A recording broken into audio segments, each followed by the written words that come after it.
Friends நம்ம இன்னைக்கு வந்து கேபேஜ் பொரியல் பண்றோம். ரொம்ப ஈஸி சிம்பிளான மெத்தட்ல பண்ணிட்டு இருக்கோம்.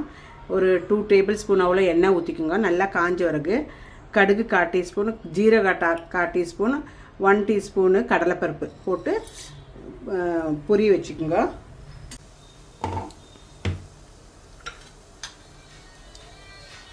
வெங்காயம் போட்டுக்குங்க. வெங்காயம் போட்டுங்க ஃப்ரெண்ட்ஸ். வெங்காயம் கொஞ்சம் வணங்கின உடனே பூண்டு வந்து நீளமாக அறுத்து வச்சுருக்கிறேன், அது போட்டுங்க. ஒரு 3 பச்சை மிளகு வந்து ஸ்லிட் பண்ணி வச்சுருக்கிறேன், அது போட்டுக்குங்க. கருவேப்பிலை கொஞ்சம் எடுத்து வச்சுருக்கேன், அது போட்டுட்டு சும்மா ஒரு வணக்கிட்டு நம்ம கேபேஜ் எடுத்து போட்டுக்கலாம்.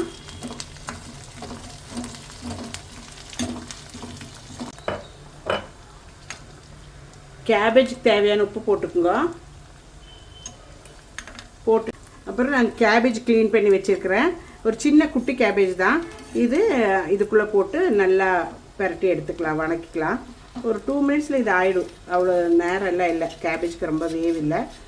இது நம்ம ஒன்று இலக்கி விட்டுட்டு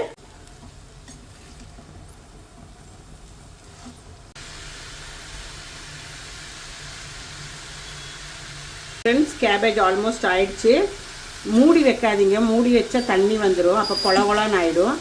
திறந்து வச்சு இலக்கி கொடுத்து வேவிங்க. அப்போ வெந்துருச்சுன்னா, இது ரொம்ப வேவில்லை, கொஞ்ச நேரம் தான் வேவு. பாருங்கள், ஆல்ரெடி ஆயிடுச்சு. இப்போ கொஞ்சம் நம்ம தேங்காய் சுரகி வச்சுருக்குறோம், ஒரு 1 டேபிள் ஸ்பூன் அவ்வளோ, அது போட்டுக்கோங்க. கொஞ்சமாக கொத்தமல்லி அரிஞ்சு வச்சுருக்குறோம், அதுவும் போட்டுக்கலாம். போட்டு எல்லாம் மிக்ஸ் பண்ணி இலக்கி கொடுத்துட்டு கேஸ் ஆஃப் பண்ணிவிடுங்க.